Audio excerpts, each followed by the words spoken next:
कभी लड़ते झगड़ते नाराज होते नहीं देखा। भगवान की कितनी पत्नियां? 16,108। कभी भगवान से नाराज नहीं होती थी। हाँ, नाराज केवल एक देवी जरूर होती थी जिनका नाम था सत्यभामा। सत्यभामा भगवान से क्यों लड़ती थी, क्यों नाराज होती थी? शायद सत्यभामा जी सोचती हो कि मैं बड़े बाप की बेटी हूं, इसलिए भगवान से नाराज होती थी। क्योंकि सत्यभामा सोचती थी कि द्वारकानाथ तुम्हारे खजाने में जितना स्वर्ण है ना, उसमें आधा तो मेरे बाप का है। कैसे कि मेरे बाप ने जो दहेज में मणि दी थी ना, वो नित्य प्रति आपको 8 भारा सोना देती है। शायद हो सकता है भगवान ने इसलिए भगवान से लड़ती झगड़ती हो। लेकिन द्वारिकानाथ ने मन में विचार किया कि रुक्मणी कभी भी जो है, जिन्होंने आज तक क्रोध नहीं किया, मैं देखूं तो सही रुक्मणी को क्रोध आता है कि नहीं भी आता। तो आज गोविंद ने बड़ी विचित्र लीला की। मन में विचार करके रुक्मणी के महल में प्रभु पहुंचे। शीघ्र जाकर के शयन कक्ष में पलंग पर जाकर प्रभु बैठ गए। पीछे से रुक्मणी आई, हाथ में पंखा लेकर के। द्वारिकानाथ पलंग पर बैठे हुए, रुक्मणी पंखा से हवा करने लगी। द्वारिकानाथ बिल्कुल नहीं बोले। थोड़ी देर में रुक्मणी ने पूछा, नाथ आज बात का है, आप इतनी उदास हैं, ना बात कर रहे हैं, ऐसी क्या बात हो गई? भगवान ने कुछ नहीं कहा।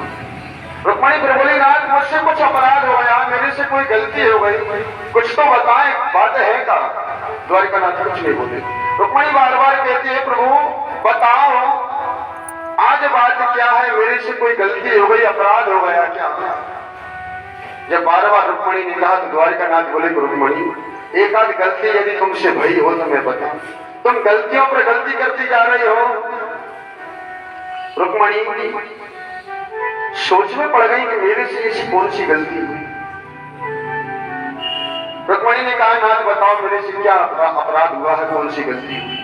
तो द्वारिकानाथ ने कहा, रुक्मणी तुम्हारी पहली गलती ये है कि तुमने हमारे साथ विवाह क्यों किया?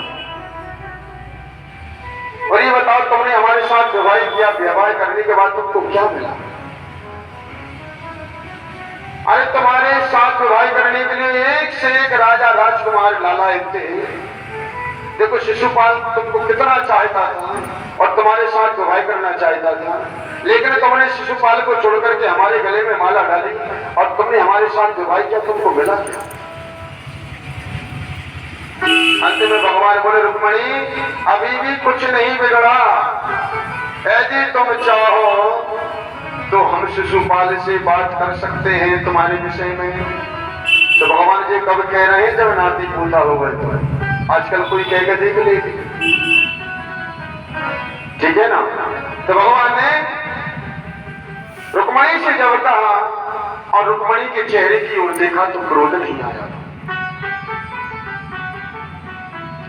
भगवान बोले, रुक्मणी तुमने लोगों के बहकावे में आकर के हमारे साथ विवाह करके तुम्हें कुछ नहीं मिला,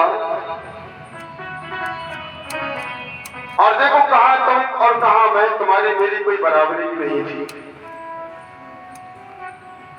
भगवान ने रुक्मणी की ओर देखा, रुक्मणी सोच में पड़ गई।